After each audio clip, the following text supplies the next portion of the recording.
Hey, it's Timmy Knight back with more Road to 1.1k, and today's match is going to be this Tier 2 standard match on the Michigan maneuver. It's going to be an Eagle versus Max match.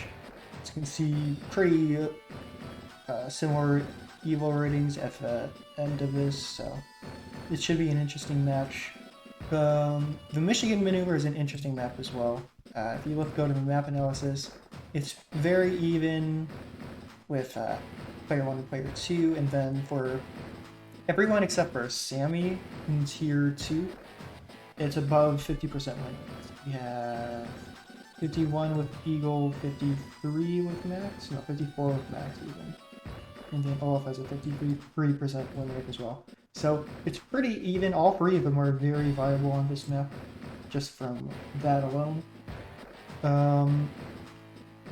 And it's basically making a choice between what type of playstyle you want to do for this map. If you want to like rush down your opponent, you kind of pick Max. If you want to use the choke points and stall your opponent as much as possible, you can pick Eagle and then get a really good lightning strike off.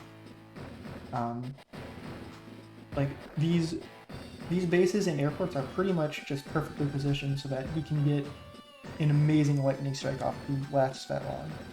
And then Olaf is really nice as well, just because of his superpower, his global damage, and his snow as well is just crippling. Both really both to Eagle and Max almost. Snow is really bad for both of them. So this is a very good map for tier 2 especially. It's an interesting map but there's a reason why it's been a while here around for a while, and it's an S ranking all of them up. So yeah, it's a single comm tower map with these free landers as well. And you can do a lot of interesting stuff with these landers. Well, I mean, honestly, all you really do is ferry over units from this base over here, but you can ferry, because it's a lander, you can ferry over like tanks or recons or whatever, or even anti-air to spreading your opponent's forward airport.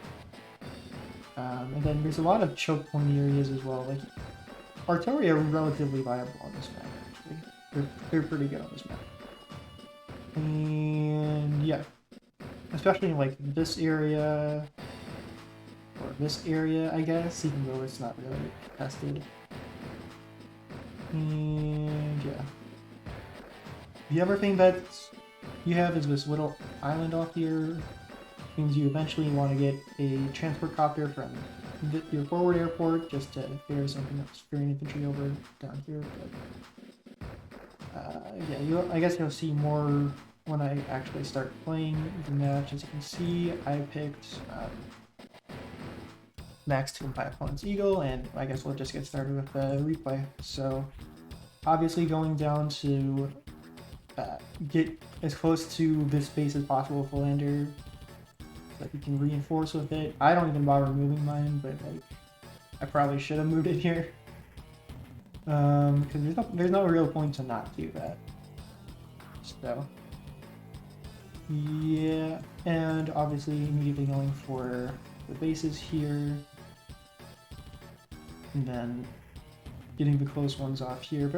There's like a little bit of chaining going on here. Like you have this chain here, this chain over here. That's really it. There's not that. Oh, also this into the airport. And I guess harbor into this one and into this one, into the comm tower as well. A little bit, that crazy of a chain. As you can see here, my opponent's going for the early single infantry move. I believe I opted to wait for that with the infantry. I think I just used a tank, ferried the tank over. And that's something that you can do, is just be very aggressive with your tank and move it over with the lander. And get that up out in this area really early on. As you can see, my opponent's building a tank here specifically to counteract that. I mean, especially with like the max firepower, you can be very aggressive with the tank early on. I move it out into the center, but also sort of guarding this comm tower as well. As you can see, my opponent went for his own comm tower pretty early on, but like, I don't really need the firepower quite yet because I already have 20% on most of my units due to Max's firepower, his day-to-day firepower increase. So I don't really care about that quite off the bat. So as you can see here, moving into position here, my opponent is down a little in income, but he also has this comm tower. And he is going to be behind for a little bit while on income. Like, look at how many properties I managed to get early on. And then I also go for the early anti-air here, and I'm going to end up ferrying us down to here so that it brings my opponent's forward airport here in a second. And making aggressive plays towards your opponent's airport early on can actually manage to give you... It can be really decisive. And I'm pretty sure it was very decisive in this match. I don't even actually ferry my anti-air like I thought it was going to. But yeah, anti-air, being very aggressive with anti-air towards an open airport like this can be good, as long as there's not like a tank around. Because it just means that you can basically take out everything early game in this area. Like, it's really good against infantry, especially like max anti-air. It's so freaking good against infantry. 113 up until I think even cities. Well, not even cities, but even forests without a comm tower. I think cities with a comm tower he can one shot into. So that's Max's crazy firepower. He's going for an anti-air of his own. Try and deal with my battlecopter, but it's not gonna matter too much. And then he goes for the artillery here as well. It's mainly going to be to guard this airport, I believe, is why he made it. Because he didn't have that much money to get a tank. Like, a tank here would be better, but I feel like the artillery is actually good enough here. It deals with the anti-air just fine. As you can see here, I'm moving fairly aggressively. My anti-air there and getting a one-shot on that guy it's just max things that work, honestly. So I've got my infantry and my tank here, and my opponent actually just decides to resign, which I think, honestly, it might have been a bit premature, but like, I was ahead 14k. I was had basically a little bit less than a day's worth of it. I think the main reason my opponent resigned here was I was about to increase the income lead, and he didn't really have any way of closing that gap. Like, I've got this airport down on lock, so he can't really make a transport hop. I've sort of got... Well, I don't even know, because, like, he could just move in with the tanks in front of my anti-air or something. Like, I feel like this area he had under control. Especially if he just moved in his infantry correctly. Like, he could have moved this guy up here. Maybe even this guy over to here, if he wanted to, and then just move in like that, towards that guy. And then build even a battlecopter maybe if he wanted to, but a transport copter definitely he would have been able to do.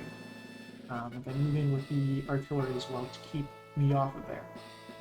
Alternatively, he couldn't have even just not even bothered with guarding the transport copter and then just guarded it with his artillery, because if I had attacked with my anti-air from either of these spaces, sure, I would have lost, like, he would have lost his air unit, but, like, I would have basically lost my anti-air in return. Because he has the infantry in the area as well to like chip away at the last couple of health points for it. But yeah, I think it was mainly because I was already ahead in income. I was about to increase my income lead over here. And over here even too, I was about to get 2 properties here. So it would be 18 to 15 because he's not going to be able to take these cities anytime soon. And because I'm already ahead in just value, I feel like my opponent just, and unit count as well, ahead quite significantly in unit count as well. I feel like my opponent just decided, well, not worth playing anymore. He's won. There's no point drawing it out any longer. Which I feel like Eagle actually is one of the few COs in which that's not really the case. Necessarily. Like, maybe it's because there wasn't, neither of us really had any charge either. But like, Eagle can come back from a unit count deficit. Maybe not really a unit value deficit, but like with his lightning strike, he basically has double unit production for a turn if he wants it, as long as he can pay for it. Yeah, maybe I'm thinking more along the lines of high funds for that too, because you can just pump out light units as Eagle like crazy in high funds with his lightning strike out. But yeah. Yeah, that's it. That's actually it for today. Quick one for today. Like I didn't actually have that much time anyways to record, so yeah. And tomorrow it's actually, I mean, next week is also going to be a pretty short match. It's going to be or maybe 2 short matches. We'll see. I might do I might do this one and this one. So we'll see, but that'll be next Sunday. So yeah. Brush with Jeff. Oh yeah, it's this one. This is a fun map as well. I think I'm kind of want to go a little bit more in depth into this map, so probably bundle. Yeah, I'll probably bundle these 2 up because they aren't S-rank maps that are likely to stay in Global League for like, or come back into Global League very easily. So yeah, I guess like, subscribe, and all that nonsense, and I will see you guys next Sunday. Tune in for the Brush with Death match. Yeah, bye.